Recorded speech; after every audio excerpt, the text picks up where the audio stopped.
people have had to evacuate their homes. A Los Angeles County fire official calls the fires a blowtorch we can't get in front of. More news headed your way. Acorn is under fire, but tonight Acorn's national spokesperson is here to respond. Now, the group works to register low-income voters and is under investigation for voter fraud in at least 13 states. But what exactly is Acorn's relationship with Senator Obama? Governor Palin says this in an email to supporters. Acorn's Political Action Committee has endorsed Barack Obama, and Senator Obama himself has said, "I have been fighting alongside Acorn on issues you care about my entire career." The Obama campaign even paid more than $800,000 to an Acorn affiliate for Get Out the Vote activity. And now we find out that Acorn is suspected of voter registration fraud. But the Obama-Biden Democrats would rather sweep these facts under the rug and use their mainstream media allies to bury the story. But we can't let that happen. We can't allow leftist groups like Acorn to steal this election. Joins us live is Scott Levinson, national spokesperson for Acorn. Welcome, Scott. And let me ask you about Governor Palin's email to find out if you agree with it. First of all, has the Acorn PAC endorsed Senator Obama for president? Yes, we have. And has Senator Obama's campaign made any contribution or paid $800,000 or any sum nearly that to any Acorn or Acorn affiliate to get out the vote? No. $800,000 was paid to CSI, a private organization. A small portion of that contract was paid to Acorn for Get Out the Vote services in the primary. All right. When you say small portion, what's a small portion of $800,000? I believe it was $80,000. Okay, $80,000. All right, now up in Ohio, and this is a state that's neck and neck. 49 Obama, 47 McCain in our polls. They're neck and neck. Acorn has admitted, at least it's been reported to county election officials, that it can't eliminate fraud from its operation. Do you agree? Did Acorn admit that? No.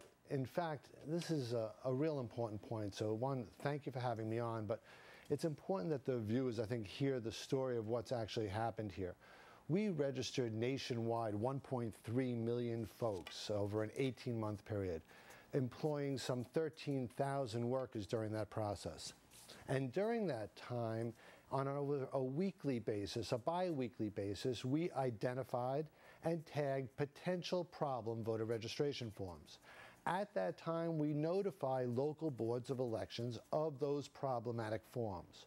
What we're hearing about today, Greta, is the accumulation of those forms over an 18-month period that some folks are wrapping in an umbrella of fraud, and that's just not the case. These are forms that we identified, we brought to the local board's attention, and I know that they might be problems and asked for the local boards to identify them. But the real story here is how people registered to vote in this election for the first time in record numbers.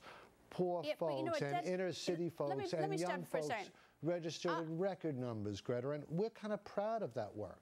And I understand that, and let's set aside the issue, the allegation of fraud by some, because I know that that would be sort of a knockdown, drag-out fight, and I'm not seeking to have that. But here's the problem: is that when you have Freddie Johnson saying that he registered 73 times, if nothing else, it appears incompetence, inefficiency, Greta, but please, even more than that. Even more than that, it makes the integrity of the system so suspect in such an important election. You know what would really be suspect? What would really be suspect if a group like Acorn determined that one Freddie Johnson was different than another Freddie Johnson. What's important that the viewers understand is, as a matter of law, Acorn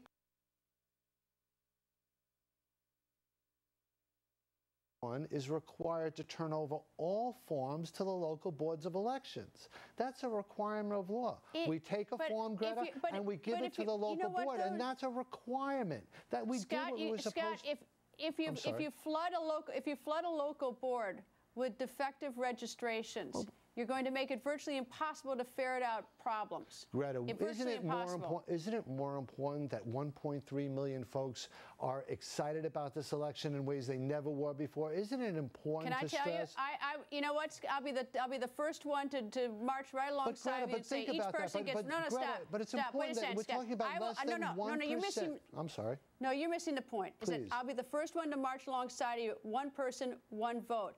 But when I see And when I see a battleground state, it's hard for me to celebrate all the possibilities if I'm suspicious of the integrity of the process. That's the problem. But Greta, the important thing is that Acorn showed its due diligence, identified the local officials, and we aggressively recruited new voters to the system. That's an exciting thing. I got that. That is very exciting, but what's not exciting is someone who registers 73 times, because the problem is it sends to the rest of us a message that the election's going to be a fraud. That's why we brought it to the local electors' attention. That's why we did that. That's why we did our due diligence. Well, you've got the problem. That's why we set up a process. That's why we set up a process to identify. Every problem that you're raising is a problem that we pointed out. That's an important thing for your viewers to know. We were required to turn over forms, Greta. Scott, we were required to take in a form and turn it over. That's what we were required to do under law. Scott, the problem is it's a problem that exists, and we're approaching a November 4th election. And if we still have the problem, there's nothing we can do about it in terms of trying to correct it. And we are on the eve of a very important election. But you've got a problem that we've got in many other states, and unfortunately battleground states. But anyway, I got to go. I'm sorry to cut you off because I know that this is such hot time. Will you come back? Thank you for having me. Will you come back? Love to come back. Great. Thank you, Scott. Coming up, the RNC has a new web ad, and they want voters to send it to friends and family.